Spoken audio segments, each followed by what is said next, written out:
really don't. Kind. Hey, I can't see the viewers, nor can I see their comments. I got Not, you.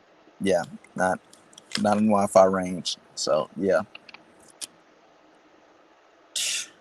What'd you title it? Proverbs. Kind. Proverbs. Well, we might as well open up since normally I open up Proverbs anyway. So it's like you know Kind. that's just going trick it off. But first and foremost, I want to give all praise, honor, and glory to the Most High God Yahweh, by Hashem Shit. Hamashiach Yahweh Shah. So, Khan, Shalom, everybody. Shalom, Shalom. I can't see who all in the chat, if there's anybody in the chat. It's like Uh, 6 people. okay, Khan, all praises. Shalom, all six of y'all. You know what I'm saying? Hope y'all having a good day.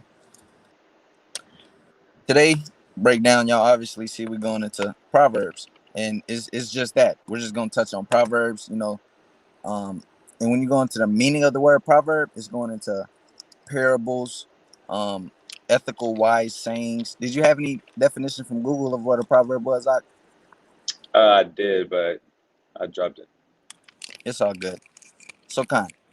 Proverbs is dark sayings, um, parables, so on and so forth. Basically, wise sentences. You got to have wisdom to understand these sentences. Um, and who is the man that went over these proverbs? The man that went over these proverbs is, of course, Solomon, one of the wisest men that ever lived. Ecclesiastes 1:1, the words of the preacher, the son of David, king in Jerusalem. Now, we already went over what the word preacher means. The word preacher means collector of sentences. Solomon was a collector of sentences, not any kind of sentences, not just random sentences. He was a collector of wise sentences. He was a collector of parables. He was a collector of proverbs. He eschewed proverbs. You got a precept back? Uh, the definition on Google for proverb. Go ahead. It says a short, pithy saying in general use. So it's a general saying. Then it says stating a general truth or piece of advice. So Google kind of know it's kind of accurate. It don't Kind of sound as knows. good though. Yeah. I mean, it is advice in a Yeah, sense, because definitely. this is Wisdom of Solomon, chapter 6:25. Receive therefore instruction through my words, and it shall do you good. Kind, And that was Solomon speaking. But kind. kind. Um, I got a precept. Go ahead. Kind. So Sirach 18 and 29. Sirach 18 and 29 says, they that were of understanding and sayings became also wise themselves and poured forth exquisite parables. So the people who got understanding of wise sayings, what they say, proverbs, you kind of just soak all them things up. You start being able to use them, but then it gets to a point where you start actually having other wise sayings where you go through experiences, whatever the case may be. But the verse is plain. It says, they that were of understanding and sayings. So if you get the understanding of these wise sayings that's already here, it says, they became also wise themselves. So all of these wise sentences in the Bibles, if we can get understanding of these sentences, um, we're really gonna grow in wisdom. I heard I kind of slipped out of the chat on me. Um, let's see if I can send him another link. Okay, so we're just kicking it off. Shalom, Captain. What's good? Shalom, Song of Judah. Shalom, Donnie Stone, always in here. Shalom, King. Messenger of Israel. Shalom. And of course, Captain, I already saluted you.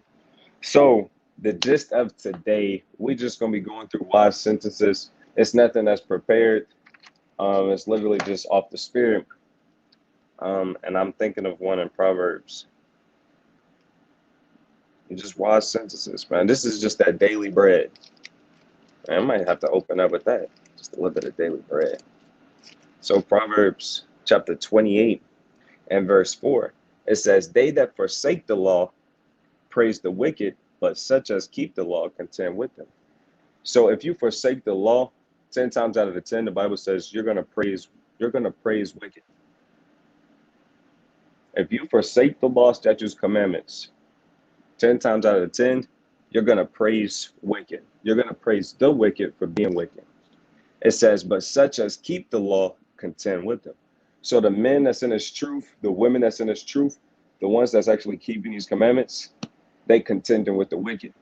They against each other.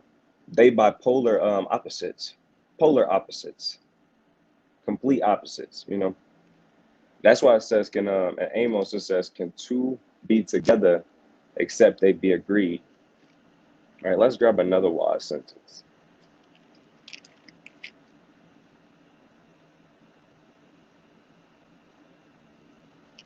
Shalom, you hear me? Yeah, bear with me real quick. All right, kind. I just grabbed Proverbs 28:4 because we happen to come by it. So I'm just keeping you up to date. Let's see, another wise sentence. This is wisdom. Let's see, Wisdom of Solomon, chapter 7. Salaki, what'd you pull already? Proverbs, chapter 28 and verse 4. Okay. Salaki, man, I was in the car and my phone had overheated. So, yeah, that was Satan. God. This is a wise saying. Proverbs 9:8. Proverbs 9:8 says, reprove not a scorner, lest he hate thee. Rebuke a wise man, and he will love you. That's a wise saying. That's wisdom. If you rebuke somebody and they catch a lot of feelings, or they running from it, or they kind of neglecting it, or they like, nah, or you telling, hey, bro, you kind of prideful. He'd be like, nah, bro, I ain't prideful. It's like, how can you really deal with each other? How can you really grow? That's not a good sign to have. If somebody came to me and was like, hey, bro, you kind of prideful, a wise man, what he's going to do, he's going to love that brother. He's going to hearken to what he actually said. Khan. We just grabbing random proverbs, right? Any proverbs. Khan. And a proverb doesn't mean it has to be in the book of Proverbs. Yeah, definitely. But I like to get most of my proverbs because them be busting. They do. This is Proverbs chapter 28, verse 26. He that trusteth in his own heart is a fool, but whoso walketh wisely, he shall be delivered. So if you're trusting in your own heart, meaning in your own mind, and you thinking what you know is right, and nobody can tell you anything else, and you kind of got that spirit of I'm right, you're wrong, this is that, and it's not going to change. If you trust in your own heart, you're a fool. It says, but whoso walketh wisely, he shall be delivered. Meaning he's the one who's going to get saved. He's the one who's going to make it into the end. Not the one that's trusting in his own heart, not the one that's trusting in his things that he has and that all the stuff that he possesses. Because the scriptures also say, lean not into thine own understanding. Not supposed to be leaning into your own understanding. You're supposed to lean upon the Lord. You're supposed to trust in his wisdom. You got something? God. Go ahead. This is Sirach chapter 4 and verse 15. It says, be not ignorant of anything in a great matter or a small. The word ignorant means not knowing or to not know. So you always want to know something about everything, even if it's just a little bit, right? That's wisdom. Con. I got one. Let me see. Bear with me. Bam. Ecclesiastes chapter 9, verse 4.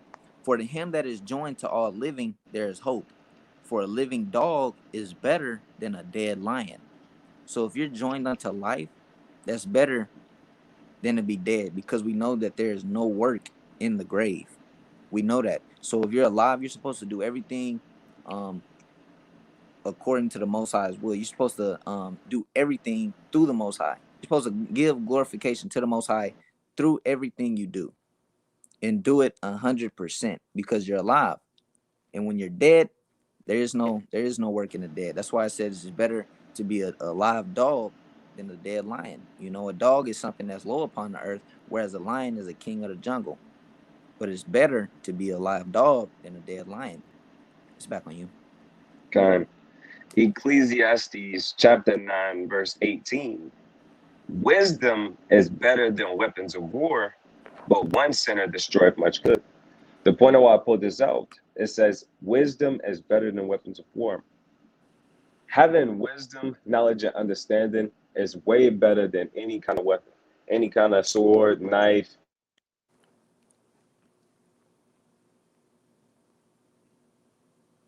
I didn't hear you at the last ending. Salakia. Um, the point I was making is that having wisdom is always going to be better than any kind of weapon of war, whether it's a gun, sword, machete, no matter what. Wisdom is always better. Con. This is Proverbs chapter 26 and verse 20. You still there? All right, con. This is Proverbs chapter 26 and verse 20. It says, where no wood is, the fire goeth out. So where there is no talebearer, the strife ceaseth. So it's obvious. If you have no wood, then there is no fire. The fire is not going to keep, going on. But when you don't have a talebearer, when you don't have someone telling everybody's business that's going around ear to ear, just speaking on other men's lives, then if you don't have that, then strife ceaseth. If you don't Am I have a back? talebearer, yeah. Did you hear anything?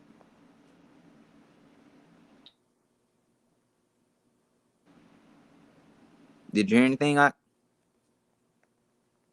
gonna just keep going. Basically, it says, so where there is no talebearer, the strife ceaseth. So if you don't have someone that's going around speaking on other men's lives or speaking on other women's lives, just go for men and women. The strife and content and all that arguing and all that folly, all of that will cease. Just as where no wood is, the fire goeth out. So where there is no talebearer, the strife ceaseth. You Kind, I back got up? one. Yeah, I'm Con, go back. ahead. Sirach chapter 19, verse 24. He that have small understanding and fear of God is better than one that have much wisdom and transgress the law of the Most High. So the Most High God is saying, you can be a man who has a lot of wisdom, knowledge, and understanding, but a man that fears God and is really sincere in his walk, he can still measure up and be more in the eyes of the Most High God because this man fears God. This man just have a lot of wisdom and act like he fear God. Con. This is not Ecclesiastes, Proverbs chapter 21, and I'm gonna read 27. The sacrifice of the wicked is abomination. How much more when he bringeth it with a wicked mind? So when a wicked man is offering up sacrifices, you can look at this as an archaic back in the day. When he's offering up a sacrifice, it's an abomination because he's already wicked.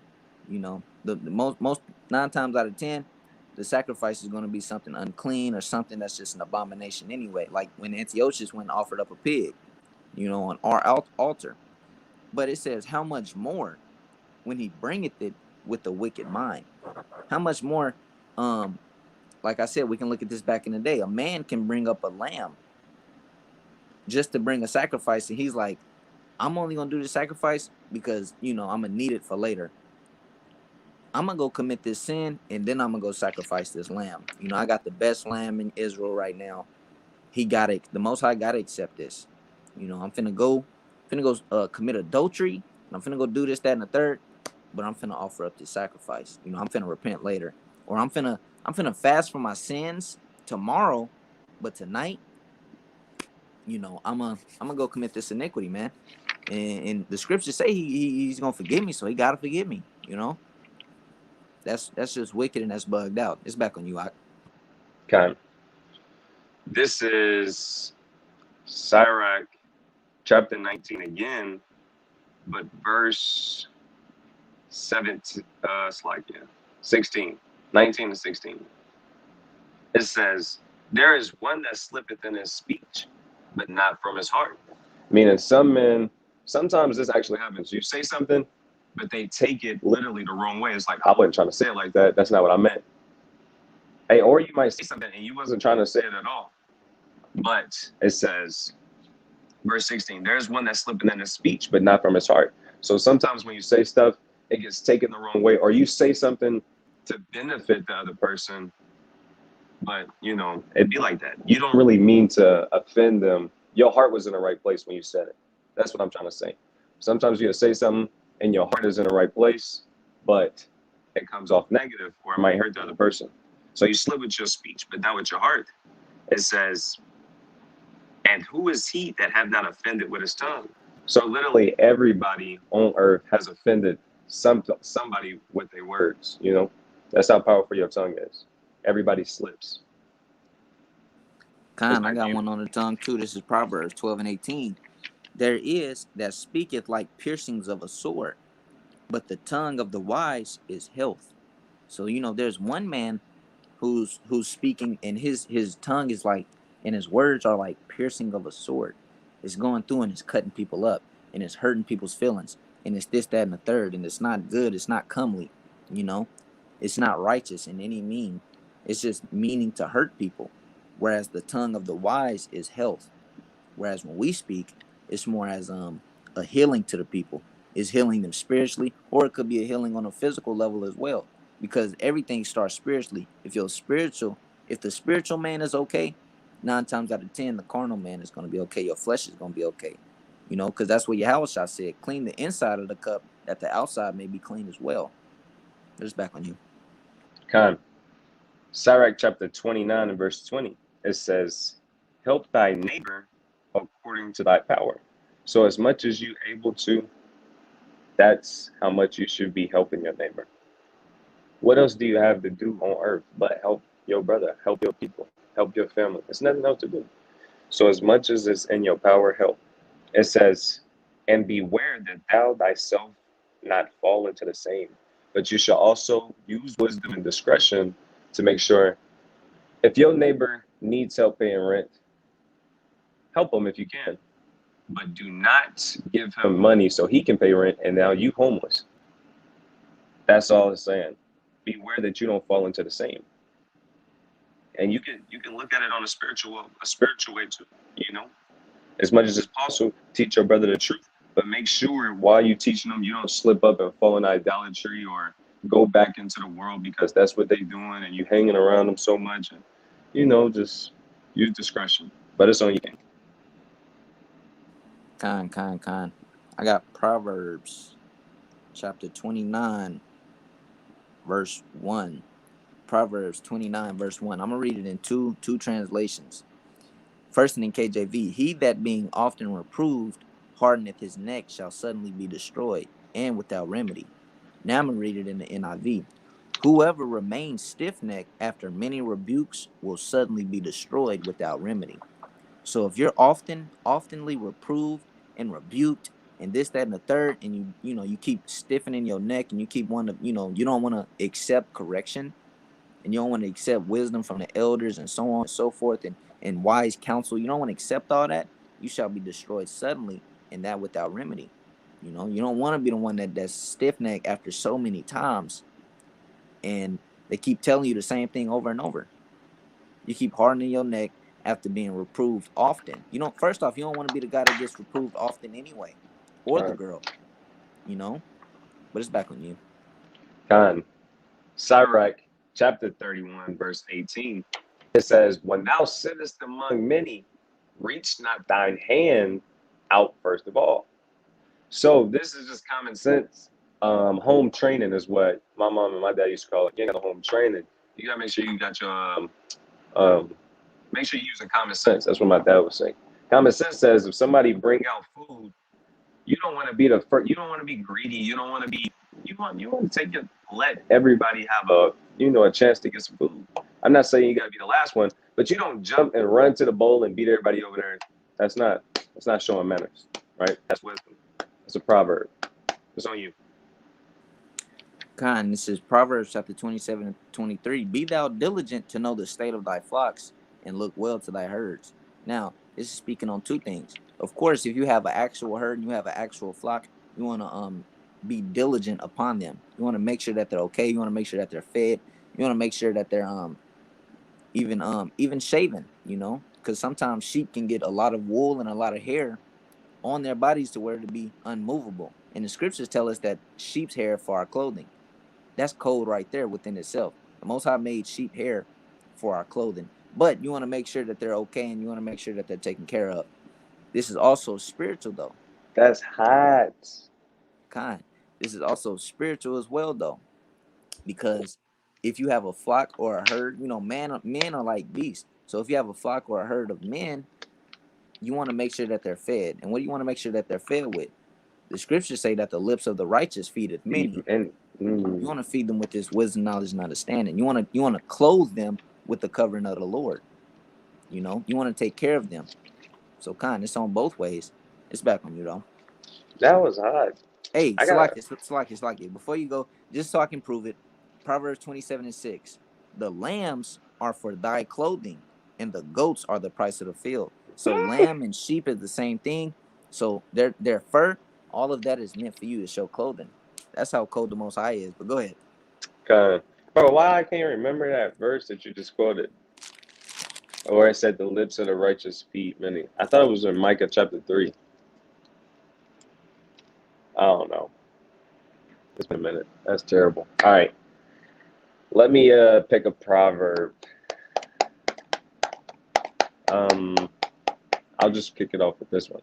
Sirach 34:1. Yeah, I'll kick it. I'll read that one. Sirach 34:1. It says, "The hopes of a man void of understanding are vain and false, and dreams lift up fools." The Bible says that dreams lift up fools. A lot of men have great aspirations to be rich or famous or things, usually things like that. Great aspirations to do something wicked, but those things is what lift up fools. That's the main reason why I pulled out that scripture. Actually, let me add a little bit more real quick. Another part you can look at the scripture is that a lot of times how the Most High God speak to men, he would speak to them in a vision while they sleeping, while they dreaming. And a lot of times men would think that they having visions and God is really dealing with them, but that was just a regular dream. Don't let that stuff lift you up. It's not really, yeah. We'll leave it at that though. This is Okay. Matthew chapter 7 and verse. I'm gonna start at 17. Even so, every good tree bringeth forth good fruit, but a corrupt tree bringeth forth evil fruit. A good tree cannot bring forth evil fruit, neither can a corrupt tree bring forth good fruit. So what this is going into, an evil man can't get anything righteous out of him. He can only do what his lot is and be evil. He can't bring righteous men into the truth like that. He can't bring in fruits meet for repentance simply because he's wicked. He can't bring forth good fruit. Same as a righteous man, his works aren't going to be evil because it'll go against the will of the Most High God. I remember I was watching one of my teachers online, and a dude asked him. He said, going into free will basically. He said, so you can't go rob the bank right now, and then the elder was like, no. He said, I can't. He said, because the Most High God told me not to. It's in the law. I can't steal. So no, I can't rob the bank. No matter how much I want to rob the bank, it would be against the Most High God, and I can't do that. That'll be bringing forth evil fruit. I can't go against the law, statutes, and commandments. It's embedded in me not to go against them, so I can't. It's back on you. Con, that's hot. And we got a yoke around us, Con. but it's a beautiful yoke. I'm gonna grab wisdom. No, I'm gonna grab Sirach chapter 4 to kind of go on what I'm saying. Sirach 4 and verse 17. I'm sorry, 16. If a man commit himself unto her, he shall inherit her, and his generation shall hold her in possession. The topic, the subject is wisdom. When you see her, 9 times out of 10, it's talking about, I'm not going to say 9 times, but a lot of times it's talking about wisdom. Verse 17, for at the first she will walk with him by crooked ways, and bring fear and dread upon him, and torment him with her discipline until she may trust his soul and try him by her laws. So that's the precept I want to bring. And now I'm going to elaborate on it. The point is, we are under a beautiful, beautiful yoke of iron. A beautiful yoke of iron. The yoke of iron is wisdom. The law, statutes, and commandments is what teaches you and gives you wisdom. Like it goes back to Proverbs chapter 4. What makes us wise and have wisdom is knowing right from wrong or having understanding on things. And how we get that is from the law, statutes, and commandments that God gave us. But um, wisdom is going to stay by you and she's going to torment you and discipline you and bring you into that yoke. But when she trusts you, you'll get the fruit of wisdom. It's on you. God, this is Matthew chapter 10 and verse 8. Heal the sick, cleanse the lepers, raise the dead, cast out devils. Freely ye have received, freely give. And the point that I want to touch on is that freely you have received and freely give. The disciples and the 70 were given the power to heal the sick, cleanse the lepers, and raise the dead and cast out devils. Believe it or not, we were given these powers too. You know, not the Most High. Christ said, these works will follow them that keep the gospel. Basically, all these works that I just named. But freely as they have received that power, and freely as we have received things, and freely as we have received gifts, like gifts of wisdom, we've received wisdom. That is a gift. We're supposed to freely give that. We're supposed to freely give wisdom. We're not coming on here and being like, hey, you kind of want this breakdown, cash up us $20 and we'll kind of, we'll get through that for you. That's not what we out here doing. We freely receive wisdom. We didn't pay for wisdom. This was given unto us. This is a gift. And not all men are able to get this gift. But we freely give as we freely have received. That's going forth with everything else also. You know, a good, if you was given a good job, freely give according to your ability. If your brother is hungry, freely give the money or freely give him food, so on and so forth, as you have freely received. Because all in all, it's the Most High that feeds us all, if you want to be completely honest. But it's on you, Hawk. God, I'm gonna bring a precept out um, that goes off of yours. So 1 Corinthians 4 and 7, it says, "For who maketh thee to differ from another? And what hast thou that didst not receive? And what hast thou that thou didst not receive?" So like it says, "Now if thou didst receive it, why dost thou glory as if..." Oh, you cage. You want me to put him in the cage? Okay. Is somebody behind you? No, they got it. Okay. I'm doing a lesson right now. I know. Oh, okay. I just want to let you know. 1 Corinthians 4:7, it says, "For who maketh thee to differ from another? And what hast thou that thou didst not receive? Now if thou didst receive it, why dost thou glory as if thou hadst not received it?" So the point was to piggyback off his, we're gonna freely give because we freely received it. And this scripture, it does a lot to my spirit. It keeps me humble. It keeps me meek, knowing that everything that the Most High God, or everything that I have, it was given to me from the Most High God. Everything that I have, it was a gift from God.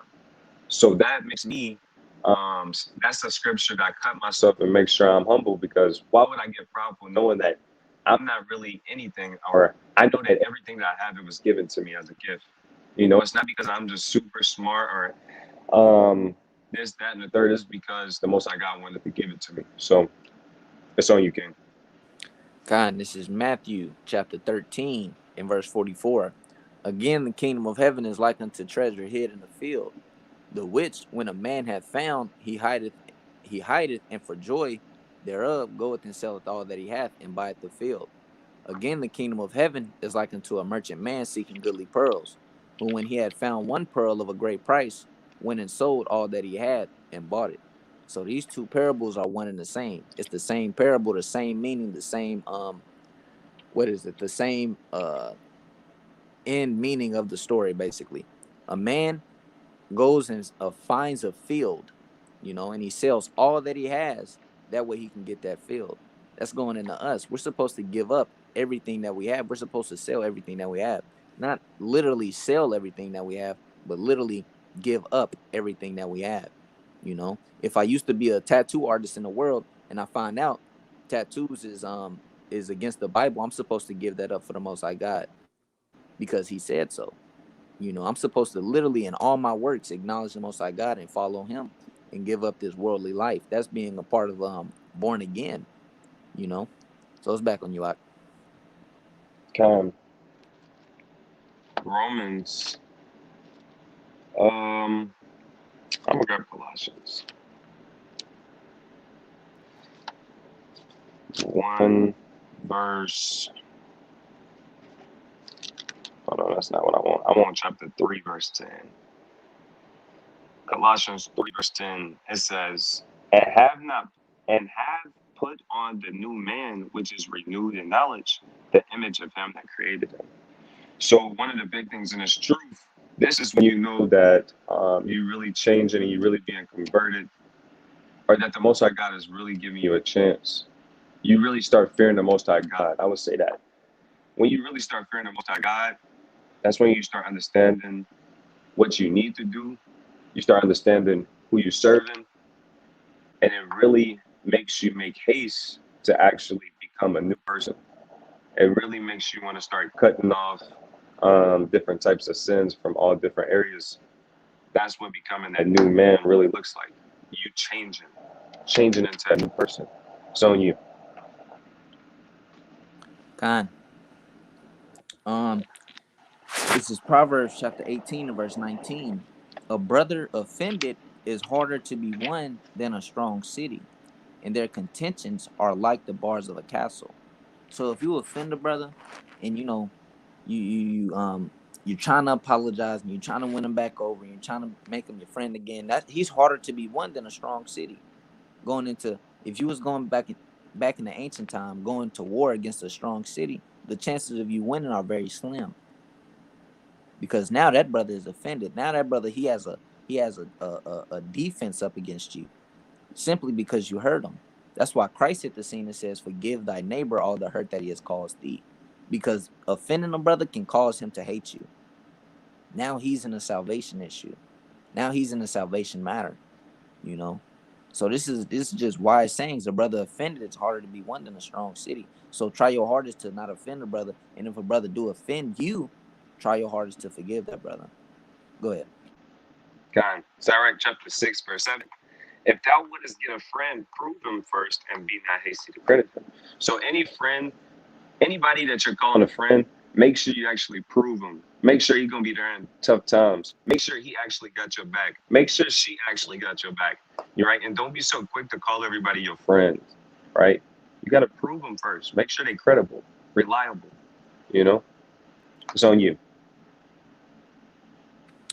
God, I'm looking up this one precept. It's in Ecclesiastes. There we go.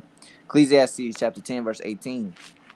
By much slothfulness the building decayeth, and through idleness of the hands the house droppeth through. Now this is a double fold meaning. This is twofold.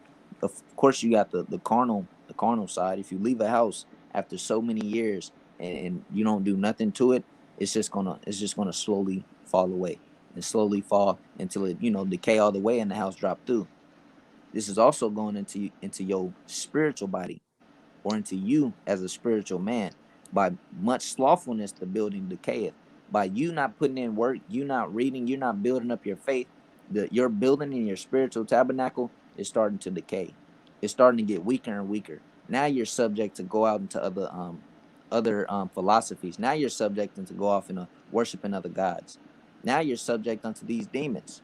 It says, and through idleness of the hands, the house droppeth through. So you not getting through there, and the hands just mean actions. That's all that's going into. The hands mean working, putting forth work. If you're not putting forth work in this thing, the house gonna drop through, and you're gonna fall out the truth. And Yahweh said, "Great is the fall of that man." The man that's built on sand. Great is the fall of you. Go ahead, Ak. God. Sirach chapter 37 and verse 27. But I'm gonna read 28 also. So Sirach 37 and 27.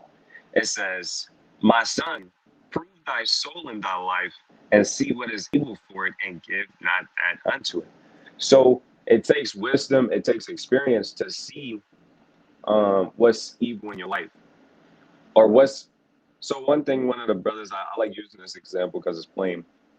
Certain brothers, they can drink alcohol, and it's cool. It makes them merry. It eases the day. It's a feast day. It just put them in a jolly spirit, a happy spirit, a spirit of mirth. But some men, they're like, no, I'm not gonna drink because I know what I turn into, or I know the thoughts that I start thinking, or I know that I start doing this. I want to make sure I'm not offending nobody.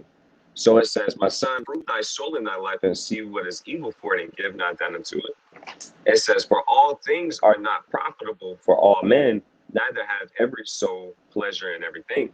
So some men drinking alcohol is profitable, but some men drinking alcohol is not profitable. And the last part of the verse says, neither had every soul pleasure in everything. Or it could just be simply he just don't like drinking, you know, instead of he have a problem when he starts drinking. He could just not like it, but it's on you, King. Con, what was that? What was that one precept in Ecclesiastes where it's going over? It basically said, "Do what thy heart will, but know that God will take account these things." 10 and 9 10 and 9. or 11 and 9. No. Let You're me right. let 11 me and 9. check. 11 and 9. All right, I'm gonna get Okay, that one next, but right now I'm gonna get this. okay. The bottom. This is Proverbs chapter 22 and verse 15. It says, "Foolishness is bound in the heart of a child, but the rod of correction shall drive it far from him." So folly and foolishness is bound in the heart of a child. That's just how it was. You know, it's literally attached to the heart of a child, basically attached to his mind. His mind is bound and set up to do foolishness and to set up to do all manners of folly. Why? That's just how the Most High God set it up. He needs one to teach him.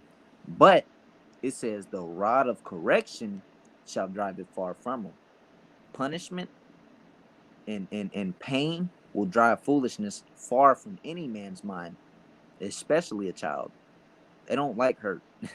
you know, they don't like they don't like being hurt. Nobody like being hurt, but a child especially. You like, do you want candy or do you want a whooping? Brother gonna be like, I want some candy. Like, all right, well, if you do that again, you're getting a whooping. But it's on you, Ak. Kind. So it's a good precept over our five senses.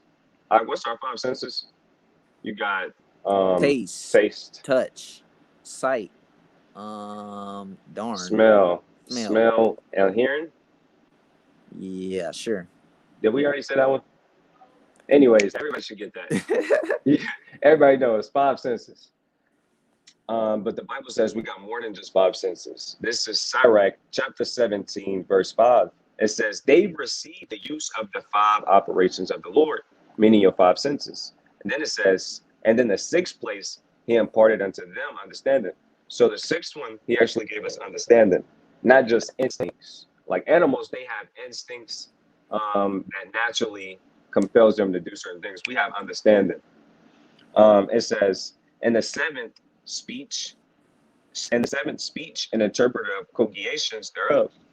And the seventh one is really speech, and being able to understand what another person is thinking. Because cogitations, that's crazy. Who would have thought we needed that so soon? And Right. cogitations is actually going into think. That's the definition, thinking. So we can actually express what we think to another person. God. Verbs. This is So I could go ahead. It's on you. this is Ecclesiastes chapter 9. Slakia, Ecclesiastes chapter 11 and verse 9. Rejoice, O young man, in thy youth, and let thy heart cheer thee in thy days of thy youth, and walk in the ways of thine heart, and in the sign of thine eyes. But know thou that for all these things God will bring thee into judgment. So, what Solomon is saying here is, of course, you can do whatever you want to do. Whatever you want to do, go out and do it. If you want to go race that car, you go race that car. If you want to go do this, if you can go do this. If you want to do that, do that. It's all on you. Live your best life. You know what they say in the world, YOLO, you only live once. Do that. But he says, but know thou that for all these things, God will bring thee into judgment. So whatever you do, just know that God is taking account of it. Know that you will be judged off all your actions. Know and remember that. Go ahead, Ak. Um, this is Sirach chapter 30, verse 21. Sirach 30 and 21 says, "Give not over thy mind to heaviness, and afflict not thyself in thine own counsel." So we all know what heaviness means. It just means something that's heavy. He said, don't give your mind over to something heavy. Meaning, don't just stress over something that's too heavy for you or think about something that's too hard for you. Don't give your mind over to something that heavy. When anything is too heavy, the Bible calls it a burden. You ain't gotta do. You don't gotta put them burdens on yourself.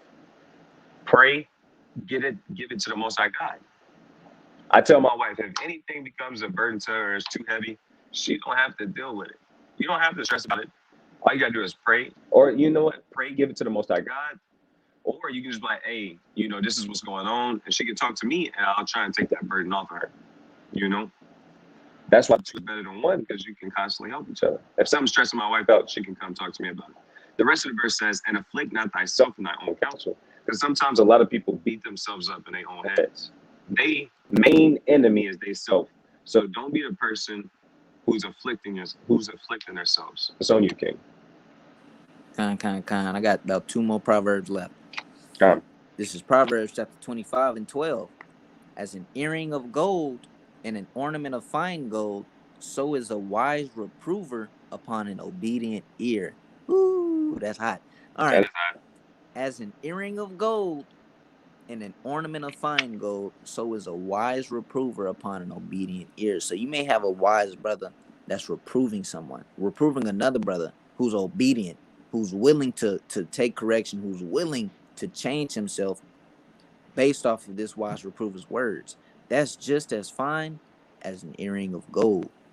That's just as good as an ornament of fine gold. That's what it looks like. You kind of got your ear right there. That's the obedient ear. Then you got the wise reprover, and he just, that's that earring of gold right there. They kind of going in tangent with each other. They're cohesive, and it makes something that's beautiful. But it's back on you. God. This is Sirach chapter 37, verse 11. Shalom to everybody in the chat. Shalom. So Sirach 37 and 11, it says, "Neither consult with a woman touching her of whom she is jealous." The Bible says, don't talk to a woman about another woman of whom she's jealous with. Don't consult with her. It says, neither with a coward in matters of war. So you don't want to go to a coward or a fearful man and talk to him about war when he's always running from a war, running from a battle. It's no point in talking to him. It says, nor with the buyer of selling, nor with an envious man of thankfulness, nor with an unmerciful man touching kindness, nor with the slothful for any work, nor with an hireling for a year of finishing work, nor with an idle servant of much business. Hearken not unto these in any matter of counsel. So one of the things you don't want to do, let's say you got somebody who's really knowledgeable when it comes to cars, or let's say he's real knowledgeable when it comes to cars. You would come to that man when you need help with a car, not if you need a routine on how to cook chicken. You don't want to come to him with the problem. It don't make sense. You don't want to take wisdom or let somebody. This is another example. That's like me trying to take counsel from an evil and a wicked man. Or better yet, let's say I'm trying to figure out the law, statutes, commandments, and get understanding of them, but I take it to somebody who has never read the Bible. That makes no sense. It wouldn't be smart for me to obtain counsel from someone who's not in that field. So that's just general wisdom. God, you're trying to get counsel on the laws from a lawbreaker. Yeah, that's what I'm trying to say. Never gonna work. God. This is Proverbs chapter 25 and verse 19. Confidence in an unfaithful man in the time of trouble is like a broken tooth and a foot out of joint. So, in the time of your trouble and you're dealing with an unfaithful man, or you're around an unfaithful man, he is good for nothing. That's all that's going into, because he's unfaithful. He's not going to remember precepts. He's not going to remember the faith. He's not going to remember to keep the faith of the Most High God. He's not going to remember the Most High God in the time of trouble. Huh? You know? He don't believe it. But I mean, what you told me about Ricky, you just don't think that happened. Give me. You can't send me a picture that you showed. Okay. If I walk by, would you be okay? Or can I go? Yeah, you can walk by. Okay. I don't want to mess you up. Stay hungry, then got no gas. That's all right. All right, kind to lock you. But you don't want to put your confidence in an unfaithful man, because he's not going to remember anything or anything wise or anything profitable. It's just like having a broken tooth and you trying to chew on that side. It's like having a foot out of joint and you're trying to walk on it. It's unprofitable. So it is as a man putting confidence or putting trust or putting faith in an unfaithful man. That's folly. Go ahead. That is folly. All right. This is my last one for today. This is Sirach chapter 42 and verse 12. Sirach 42 and 12 says, "Behold not everybody's beauty, and sit not in the midst of women." So you don't want to be the man who always desiring every woman, or she's so beautiful and this, that, and you don't want to gaze too long on a woman. If you look at it for too long, then you start getting, different thoughts start creeping up in your head. So whatever you got to do to prevent that. And then it tells you, and sit not in the midst of women. You never want to just be the only man and you sitting with a group of women, especially not if you're trying to be a righteous man. The things is like water and oil. It's not going to mix. You got one righteous man and there's 5 harlots around him. It's not going to turn out right. It's not going to turn out right. So don't be that. And y'all drinking alcohol and you talking about you trying to teach them the truth. Look, bro, it's not going to work like that. It's not going to work like that. But that's a lot. That's all I got. Kind. The water for everybody tuning in. The water song of Judah for marking all the precepts. Shalom to everybody. The water for everybody tuning in. I'm gonna go ahead and grab this closing precept. Kind. This is 1 Corinthians chapter 15 and verse 58. It says, "Therefore, my beloved brethren, be ye steadfast, unmovable, always abounding in the work of the Lord. For as much as ye know that your labor is not vain in the Lord." So, with that, I want to give all praise, honor, and glory to the Most High God, Yahweh, Ba'ashem, Hamashiach, Yahushua. Shalom. Shalom, Barakatham.